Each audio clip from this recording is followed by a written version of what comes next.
খালেদা জিয়া ছিলেন এক বিরল সংকল্প ও দৃঢ় বিশ্বাসের নেতা। মোদি: এটা আমার নতুন অধ্যায়ের সূচনা। বহিষ্কার হওয়ার পর রুমিন ফারহানা। খালেদা জিয়ার জানাজায় নিহত নীরব হোসেনের পরিবারের পাশে তারেক রহমান। ১/১১ সরকারের আমলে চাঁদাবাজির মামলায় গ্রেফতার হওয়া হাসিনার মুক্তি চেয়েছিলেন খালেদা জিয়া। আওয়ামী লীগ ও সহযোগী সংগঠনের ৭ নেতা স্বতন্ত্র প্রার্থী হিসেবে মনোনয়নপত্র জমা। ভারতের সঙ্গে গোপন বৈঠকের খবর বিভ্রান্তিকর, নিন্দা জামায়াত আমিরের।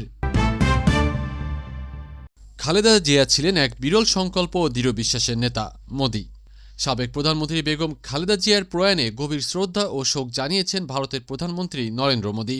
বুধবার ঢাকায় এসে মোদির পক্ষ থেকে শোক বার্তাটি বিএনপির ভারপ্রাপ্ত চেয়ারম্যান তারেক রহমানের হাতে তুলে দেন ভারতের পররাষ্ট্রমন্ত্রী এস জয়শঙ্কর। চিঠিতে মোদি ২০১৫ সালে খালেদা জিয়ার সঙ্গে তার আন্তরিক সাক্ষাতের স্মৃতিচারণ করে তাকে বিরল সংকল্প ও দৃঢ় বিশ্বাসের নেতা হিসেবে অভিহিত করেন। তিনি বলেন, বাংলাদেশের প্রথম নারী প্রধানমন্ত্রী হিসেবে খালেদা জিয়া দুই দেশের সম্পর্ককে শক্তিশালী করতে এবং বাংলাদেশের উন্নয়নে অবিস্মরণীয় অবদান রেখেছেন।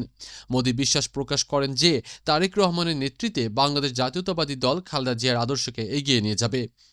চিঠিতে তিনি আরও উল্লেখ করেন, খালেদা জিয়ার স্বপ্ন ও আদর্শ ভারত বাংলাদেশ অংশীদারিত্বকে নতুন উচ্চতায় নিয়ে যেতে আলোকবর্তিকা হিসেবে কাজ করবে। শোকাতুর এই সময়ে বাংলাদেশের জনগণের প্রতি সহমর্মিতা জানিয়ে ভারতের প্রধানমন্ত্রী খালেদা জিয়ার পরিবারের জন্য শক্তি ও ধৈর্য প্রার্থনা করেন। এই বার্তাটি প্রমাণ করে যে বিশ্বমঞ্চেও বেগম খালেদা জিয়া ছিলেন এক প্রভাবশালী ও শ্রদ্ধেয় নেত্রী। এটা আমার নতুন অধ্যায়ের সূচনা। বহিষ্কার হওয়ার পর রুমিন ফারহানা। বিএনপি রাজনীতিতে এক নাটকীয় মোড়। বেগম খালেদা জিয়ার মৃত্যুর দিনেই দল থেকে বহিষ্কৃত হলেন প্রভাবশালী নেত্রী রুমিন ফারহানা। স্বতন্ত্র প্রার্থী হিসেবে নির্বাচনে অংশ নেওয়ায় দলীয় সিদ্ধান্ত অমান্যের অভিযোগে রুমিন সহ ৯ জনকে বহিষ্কার করে বিএনপি। এই সিদ্ধান্তে বিস্ময় প্রকাশ করে রুমিন ফারহানা বলেন, যিনি আমাকে রাজনীতিতে এনেছিলেন, যার ছায়ায় আমি ছিলাম, তিনি যেদিন চলে গেলেন, বিএনপির সাথে আমার যাত্রাও সেদিনই শেষ হলো। তবে শোকের দিনে এমন কঠোর সাংগঠনিক সিদ্ধান্তের নৈতিকতা নিয়ে প্রশ্ন তুলেছেন তিনি। গত ১৭ বছর খালেদা জিয়ার প্রত্যক্ষ অভিভাবকত্বে রাজনীতি করা রুমিন ফারহানা জানান, ব্রাহ্মণবাড়িয়া ২ আসনে দীর্ঘদিনের প্রস্তুতির পর জোটের প্রার্থীকে মেনে নিতে না পেরেই তিনি স্বতন্ত্র লড়াইয়ের সিদ্ধান্ত নিয়েছেন। তার মতে, খালেদা জিয়ার চলে যাওয়ার দিনই এই বহিষ্কার আদেশ তার জীবনের এক নতুন অধ্যায়ের সূচনা।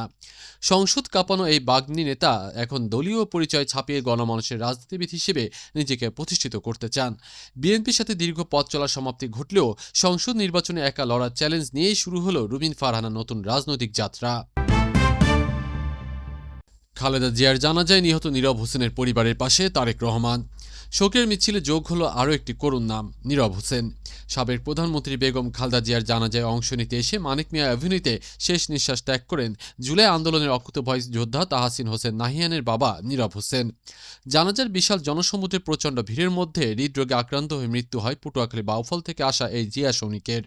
এই খবর পাওয়ার পরপরই বিএনপির ভারপ্রাপ্ত চেয়ারম্যান তারেক রহমানের নির্দেশে শোকাতুর পরিবারটির পাশে ছুটে যান দলের স্বাস্থ্য বিষয়ক সহ সম্পাদক ডাক্তার পারভেজ রেজা কাকন সহ ড্যাবের একটি চিকিৎসক দল।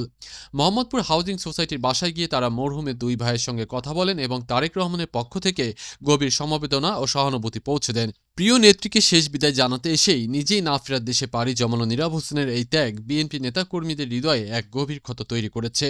শোকের এই কঠিন সময়ে জাতীয়তাবাদী পরিবার তাদের এই প্রিয় এই সদস্যের পরিবারের পাশে থাকার দৃঢ় অঙ্গীকার ব্যক্ত করেছে। ১/১১ সরকারের আমলে চাঁদাবাজির মামলায় গ্রেফতার হওয়া হাসিনার মুক্তি চেয়েছিলেন খালেদা জিয়া। বাংলাদেশের রাজনীতিতে 4 দশকে চিরপ্রতিদ্বন্দ্বী শেখ হাসিনা ও খালেদা জিয়া, কিন্তু ২০০৭ সালে সেনা সমর্থিত তত্ত্বাবধায়ক সরকারের শাসনামলে তৈরি হয়েছিল এক বিরল দৃষ্টান্ত।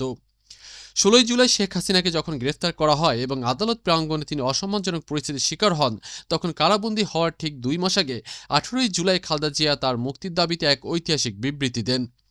ব্যক্তিগত আক্রমণ ও রাজনৈতিক তিক্ততা ভুলে খালেদা জিয়া বলেছিলেন, শেখ হাসিনা আমার বিরুদ্ধে অযৌক্তিক মন্তব্য করলেও একজন সাবেক প্রধানমন্ত্রী ও জাতীয় নেতার কন্যা হিসেবে তাকে অসম্মানিত হতে দেখে আমি গভীরভাবে মর্মাহত।